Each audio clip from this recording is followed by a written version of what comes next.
This house goes back to blood relatives now. Pack your bags and leave." Raymond's booming voice resounded through my living room as I stood in the doorway, still in yesterday's black funeral dress. I stood in stunned silence as he ordered his sons to remove my grandmother's antique chair, the one Marcus had so enjoyed sitting in to read his evening newspaper. "You have no right to be here," I said calmly, my voice firm in spite of the chaos before me. Raymond turned to look at me, his weathered face contorted with satisfaction. "No right. This is family property, girl. Always has been. Always will be. Marcus is dead now, and you're not blood. That's it. I am Ashley Coleman, age 37. Until yesterday, I believed I knew my place in this world. 8 years of marriage to Marcus Coleman. A kind man who worked as a veterinarian here in Richmond, Virginia. We had created what I thought was a lovely life together, in his Victorian home that his grandfather had left him. But as I observed Raymond's other sons, Gerald and Timothy, dragging my items towards the front entrance, I finally understood how blind I had been regarding his family's true attitudes towards me. The day after burying my husband, I had come back home from my sister's house to discover the locks being changed. The Coleman men treating my house as their own personal storage facility, Raymond in the middle of it all, orchestrating the removal of my life as if I were nothing more than a temporary tenant whose lease had expired. "Marcus wouldn't want this," I whispered, my hands trembling as I watched them stack my wedding photos carelessly on the porch. "Marcus is dead," Raymond snapped, "and he was too soft-hearted when it came to you. We told him from the beginning you were only after the family money, but he wouldn't listen. Well, that charade is over now." The words hit me like physical blows. Family dinners spent being tolerated, not welcomed. Conversations that were cut short when I entered a room. 8 years of being an outsider at my own husband's family gatherings. I had withstood it all because Marcus had asked me to, because he thought his family would come around eventually. Gerald stepped forward beside his father, panting from hauling furniture. "Most of her belongings are out, Dad." "What about the kitchen stuff?" "Take the valuables, leave the rest," Raymond answered without even looking at me. "She can have until sundown to round up whatever trash we don't want." Standing there seeing them tear apart my life, something cold came to rest in my chest. They had not underestimated me in the least, just as they never had. But what they didn't realize was that Marcus had never underestimated them in any way. My interaction with the Coleman family had been tense since day one. When Marcus first took me home to meet his folks 8 years ago, the reception was frigid at best. I was a nurse from a middle-class background, someone who had worked her way through school and earned everything I had. To Raymond and his wife, Patricia, I was obviously below their veterinarian son with 3 generations of property owners. "She's very practical," Patricia had said that first evening, her tone making it a disease. I was assisting in clearing the dinner. "She's, as Marcus discussed with his father, expanding the veterinary practice. I assume that's significant in your field of work." The veiled jibes persisted during our courtship and into marriage. They never failed to bring up the daughters of their friends, women who attended private colleges and were from traditional families, when Marcus and I went public with our engagement. Raymond's initial question wasn't about our bliss, but about the prenuptial contract. "You see, Ashley, family property has been maintained through generations," he had declared during what are referred to as our pre-wedding conversation. "The house, land, practice, these things remain in the bloodline. Marcus is a young romantic, but business is business." Marcus had grown uneasy during that exchange, shifting in his seat next to me. "Dad, we don't have to talk about this now." "Actually, we do," Raymond went on. "Ashley's a practical girl. I'm sure she knows how much family tradition matters." I had nodded respectfully, not wanting to create trouble for Marcus. But I was fuming inside. The way Raymond referred to me as if I were a gold digger and planning to steal their beloved inheritance gave my stomach a turn. What they did not get was that I had never desired their wealth or their estate. I had fallen for Marcus because of his goodness, his commitment to mending animals, and his kind heart. But Marcus observed how his family treated me. He saw the way communication became awkward when I was among them. How greeting invitations came attached with polite hints that I would rather work that day. He observed his mother reshuffle chairs at Sunday dinners, so I was always seated way at the end of the table. Above all, he overheard the remarks they made when they thought he wasn't paying attention. "Son, you can do better." Patricia had remarked one Sunday afternoon when I was fixing dinner in the kitchen. I overheard every word through the thin walls. "That girl is nice enough, I guess, but she's not our sort of people." Marcus had stood up for me that afternoon, his voice firm. "Mother, Ashley is just my type of people. She's kind, dedicated, and she makes me happy. That is enough. Happiness is lovely, dear, but compatibility is important too. Consider your children, your future. Don't you want someone who can really be part of this family?" The conversation had stopped there, but the harm was done. Marcus came into the kitchen afterwards and his arms went around me. Excuses for his mother's words. But I could sense something change in his eyes that day. A new realization of just how unwanted I would always be among his family. The turning point that altered everything occurred 3 months prior to Marcus's demise. We'd gone to his cousin's wedding, another Coleman family function where I played my familiar role as the courteous outsider.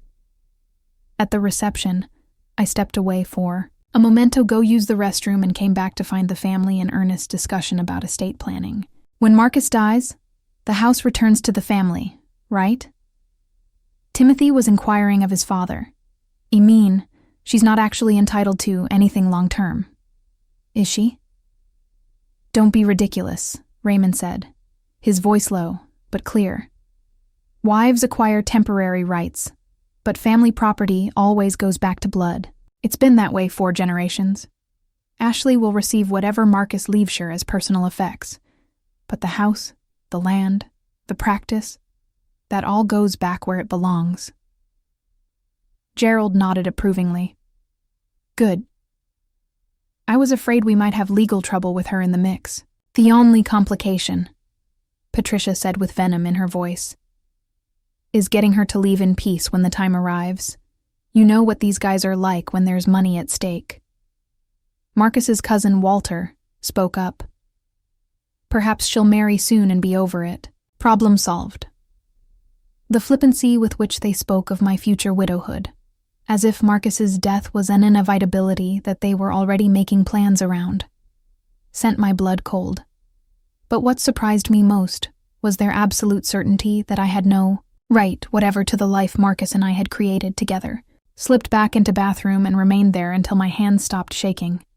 After finally going back to reception, I discovered Marcus discussing with his older uncle new surgical procedures for the treatment of injured wildlife. His countenance was brightened upon seeing me, and he forthwith drew me into the conversation. "Uncle Harold was just explaining to me about the eagle they brought in last week," Marcus explained, his eyes shining with professional curiosity. "Ashley, you remember that case when the patient arrived with the same wing injuries?" As I listened to them talk about the complex intricacies of wildlife rehabilitation, I understood how much Marcus's family misunderstood him. They saw only the successful vet who would inherit family estates. They missed entirely the man who spent all night nursing animals back to health, who gave his services free to the local wildlife rescue, who chose love over their limited definition of social status. That night, driving home, I made a choice that would be vital in the months ahead. "Marcus," I said slowly, "I heard your family discussing estate plans tonight." He looked at me, Heiss' expression instantly serious. "What did they say?" "They were very assured about what becomes of our property if something happens to you." Marcus was silent for a good while. Then he leaned over and grasped my hand. "Ashley, I have to tell you something. I've been stalling some significant legal issues. But I think it's time we had Ariel talk about our future. That talk would change everything. The discussion that evening revealed a side of Marcus I never completely understood. We were sitting in our kitchen, and he filled himself a glass of wine and took a deep breath. "I've known for years how my family feels about you," he started, his voice full of sadness. "I kept hoping they would change, that they would see what I see in you. But after tonight, I knew they never will. Marcus, you don't have to." "Yes, I do," he broke in softly. "Ashley, my family has been preparing for your departure since the wedding day. They've deluded themselves into thinking that you're temporary, that you'll somehow vanish when it suits them." He rose from his seat and went to the window, gazing out into the garden that we had nurtured together. They're based on some outdated idea that family property comes back to blood relations when I pass away. They have no concept of how inheritance law really works. And they've never thought to inquire about my will. My heart started pounding. "You have a will." Marcus turned to me, and I saw something that I had never seen before in his eyes. A steely determination that reminded me that he was, after all, a Coleman. "I've had a will since the week after we got married, but 3 months ago, after that conversation with my cousin about his upcoming wedding, I decided it wasn't comprehensive enough." He went to his study and came back with a folder thick with legal documents. "I've been working with Charles Peaton downtown. Do you remember him? Head out with the Johnsons' divorce last year." I nodded, recalling the high-profile estate lawyer who had guided our neighbors through a messy property dispute. "Charles made me realize something important," Marcus went on. "My family's assumptions regarding inheritance are not only incorrect, they're legally meaningless. When I married you, I immediately changed all property titles to joint tenancy with right of survivorship. That means everything automatically will pass to you if I predecease." The gravity of what he was telling me began to hit home. "But Marcus, your family has no idea. They have no clue. And that's not all." He opened the folder and laid out several documents on our kitchen table. "I've drawn up a full will that leaves you everything. The house, the veterinary practice, all bank accounts, investments, everything. More importantly, I've included specific language about why I'm making these decisions." He gave me a letter written in his painstaking handwriting. As I read it, tears began to fill my eyes. "To my family," the letter began. "If you are reading this, it means I am no longer present to keep Ashley safe from your cruelty. For 8 years, I have watched you treat my wife like an outsider, someone not worthy of basic respect, let alone love. You have made it clear that you view her temporary, a problem to be solved instead of a family member to be loved." The letter went on for 2 full pages, outlining specific examples of their behavior, their presumptions about property, rights, and their flippant conversations about Ashley's future. Marcus had been listening to all this. "I made Charles see it and notarize everything," Marcus said. "I also had him make backup copies to be kept at his office. In case something happens to him, he has orders to call you immediately." I was reading the letter, overwhelmed by the extent of his planning. "Marcus, this is wonderful, but why didn't you tell me earlier?" His face fell. "Because I hoped I would never have Towsett. I kept thinking maybe I could bring them around. Maybe I could make them realize how mistaken they've been. But after hearing them plot your leave-taking as though you're some sort of squatter, I realized they'll never change. So what do we do now?" Marcus leaned across the table and grasped my hands. "Now we go on living our lives, loving one another, and constructing our future together. But if anything happens to him, you'll be safe. They won't be able to frighten you or steal away what we've constructed together. But what will happen to the veterinary practice? Your family will expect the business is mine. Ashley, I purchased out my dad's share 3 years ago using my own funds. He likes to pretend that he still has part of it, but in the eyes of the law, it's fully mine, and now it's fully yours." Weeks later, Marcus was diagnosed with stage 4, pancreatic cancer. The diagnosis followed what he'd believed was just chronic indigestion from all the late night emergency calls at the clinic. By the time we diagnosed it, the disease had already spread all over his abdomen. How long? I asked Dr. Williams, my voice a barely audible whisper. 6 months. Possibly 8 if we're aggressive with treatment, she answered kinderly. I'm sorry, Ashley. I wish I had better news. Marcus reacted to the news with typical calm, shifted into planning mode instantly. That night, as we grappled with the crushing diagnosis, he called Charles Peaton. Charles, it's Marcus Coleman. We need to fast-track those estate documents we talked about. Yes, it's urgent. During the following 2 weeks, while Marcus underwent chemotherapy, we spent our evenings revising and finalizing his will. Charles visited our home 3 times, being prepared with more paperwork and making sure all the details were correctly documented. Marcus, let me add one more provision, Charles proposed on his last visit. Based on what you've explained to home about your family's conduct, I suggest we insert a no-contest clause. If anyone contests this will, they lose any possible inheritance altogether. Do it, Marcus answered in now uncertain terms. I want Ashley shielded from any legal harassment after I'm passed away. As Marcus' health declined, his family's conduct was even more indicative. They visited more often, but their discussions centered virtually entirely on business concerns and upcoming plans for the house. I saw them counting up valuables, arguing over what was original Coleman pieces of furniture, and speculating on what would occur when Marcus passed away. Ashley, dear, Patricia said one afternoon while Marcus napped. Have you considered where you'll be living after? Well, afterwards. This is my house. Patricia. I intend to remain here. She shared a glance with Raymond. Well, naturally, temporarily, but long-term. You'll want to look for something more appropriate for a single woman. This house is actually quite too big for one individual. Besides, the maintenance is costly, Raymond said. Family property needs family resources for proper upkeep. I bit back, recalling Marcus's words about not letting our legal preparations become known. But their assumption was maddening. They were already psychologically reallocating our life together, treating me like a temporary caretaker whose services would no longer be required. The worst conversation occurred 2 days before Marcus passed away. Gerald and Timothy visited ostensibly to visit their brother, but I caught them in the hallway, planning. Dad wants to begin relocating some of the valuable pieces ahead of the funeral, Gerald whispered. He's concerned Ashley might attempt to lay claim on them. Good idea, Timothy said. We should likely change the locks, too, just in case there are any complications. What about the veterinary practice? Do we need to inform his patients about the changeover? Dad's already spoken with that new vet in Henrico, Dr. Peterson. He's willing to take over the client list.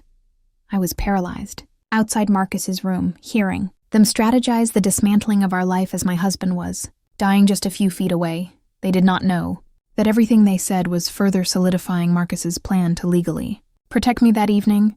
I informed Marcus what I heard. He was not strong due to the pain medication, but anger still flashed in his eyes.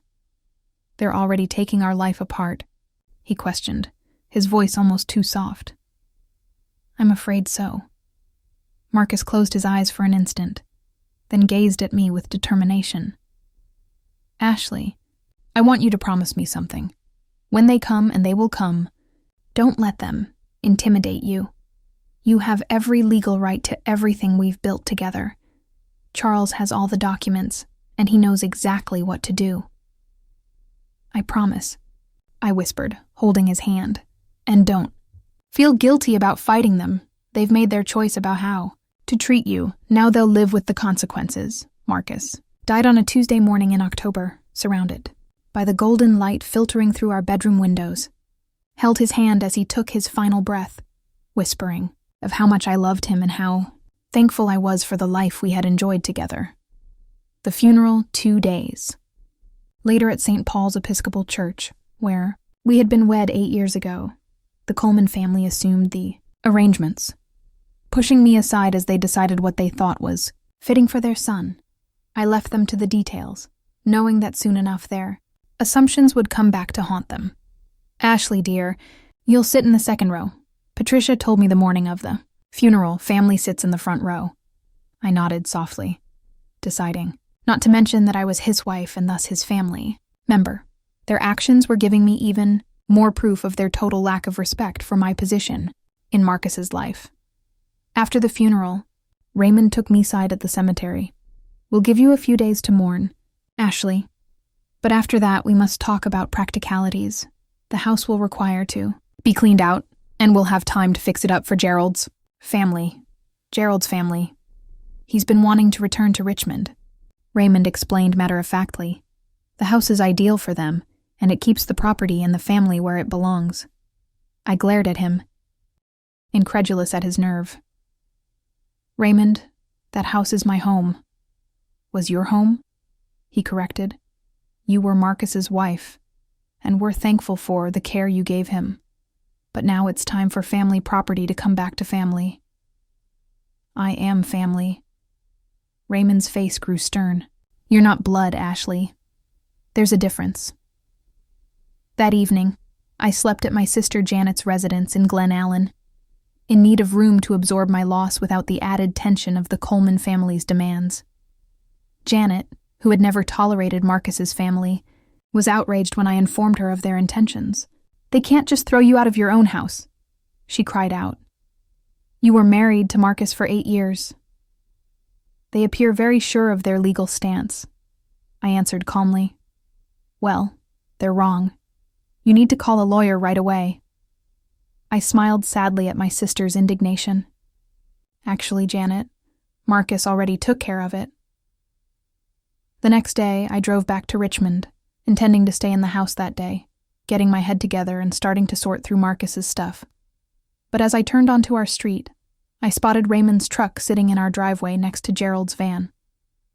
I sat there in my car for a moment, watching through the front windows as figures shifted around within my house. They weren't seeking permission or discussion. They were merely taking what they felt was theirs. I reached for my phone and called Charles Peaton's office. Charles, this is Ashley Coleman. They're at the residence now moving items out. Are you there? I'm sitting in my vehicle outside. They're not aware I'm here yet. Perfect. Don't go inside by yourself. I'll be there in 20 minutes with copies of all the documents. Do you recall what Marcus said you should do? Let them dig their hole deeper, I responded, remembering Marcus's very words. Exactly. The more presumptuous they are, the clearer it is that Marcus was correct to safeguard you legally, waiting for Charles to arrive. I observed Raymond instruct his sons as if he were in charge of a building project. They were loading my grandmother's rocking chair into Gerald's van, the chair that I had received from my mother's side of the family. That was when I realized the time for being polite was past. I got out of my car and walked toward the house, ready to face whatever came next. I stood in the doorway of my own home, watching Raymond orchestrate their removal of my life with military precision. Gerald was wrapping my grandmother's china in newspaper, while Timothy loaded Marcus's favorite reading chair onto their truck. You're back sooner than expected, Raymond said when he noticed me, not even having the grace to look embarrassed about being caught looting my house. We thought you could remain at arm's length for a little while longer while we arrange the transition. The transition? I said softly, preparing the house for Gerald's family. Don't fret. We'll pack your personal belongings separately. You may retrieve them once you'd settled somewhere else to reside. I stared at him for a time, astounded at his sheer confidence. Raymond, I must say something important to you. What's that, dear? You overlooked one vital detail. His face flickered minutely. What do you mean? Before I could reply, Charles Peaton's silver BMW drove up the driveway. Raymond turned white as a sheet. Asher recognized the high-profile estate lawyer merging from the vehicle with a briefcase loaded with legal papers. Mr. Coleman, Charles said loudly as he walked up to the front door. I'm Charles Peaton, Marcus's lawyer. I think we need to have a talk. I don't get it, Raymond stuttered. What's going on? Charles glanced over at furniture being loaded into movers' trucks, then at Raymond with professional composure. It's about the fact that you're in the process of taking property that doesn't belong to Ashley Coleman, and you must cease immediately. Gerald dropped the box he was holding. What are you talking about? This is family property. Actually, Charles said, opening his briefcase. Legally speaking, everything you've touched today belongs to Ashley. Marcus left a detailed will, and I have the papers right here. Timothy stopped loading the truck. A will? But family property follows legal ownership. Not assumptions, Charles cut in. And Marcus made his wishes very clear. Charles laid the legal papers out on our kitchen table. The Coleman men closed in around him, their self-assured faces quickly shifting to confusion and then anger. This will, drawn 6 months ago and satisfactorily witnessed, bequeaths everything to Ashley Coleman, Charles stated meticulously. The house, the vet practice, all bank accounts, investments, and personal property. Everything. Raymond's face went crimson. That's impossible. Family property has been handed down through generations. You can't just give it away to strangers. Mr. Coleman, your son owned this property in his own right. He could leave it to whomever he desired, and he desired his wife. But she's not blood relatives, Patricia complained. Charles produced another paper. Actually, according to Virginia law, spouses have automatic right of inheritance that preempts family tradition. But more significantly, Marcus also converted all property deeds to joint ownership with right of survivorship. Even without the will, everything would go automatically to Ashley. Gerald appeared stunned. You mean we have no right to any of this? None at all. In fact, by taking property without consent, you're technically guilty of theft. The room went silent, barring the sound of sharp breathing by Patricia. Raymond collapsed into a chair, the burden of his blunder finally striking him. There's more, Charles went on, producing Marcus's letter. Marcus also gave detailed reasons for why he made these choices. He started reading out loud. To my family, if you are reading this, it means I am no longer around to shield Ashley from your cruelty. For 8 years now, I have seen you treat my wife as a stranger, as Charles read Marcus's text, recording years of subtle and not so subtle abuse. The Coleman family's faces turned ashen. Marcus had been taking in everything, every slight, every brush-off comment, every assumption that Ashley was temporary. Moreover, Charles went on, Marcus added a no-contest clause. Any effort to contest this will result in the loss of any potential inheritance. Raymond at last grasped the full extent of his son's last act of protection. Within hours of Charles's announcement, the Coleman family confronted the entire collapse of their assumptions.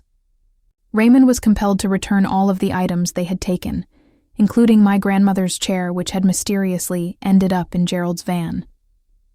The locks they'd altered were put back at their own cost, and they were not allowed on the property without my express permission.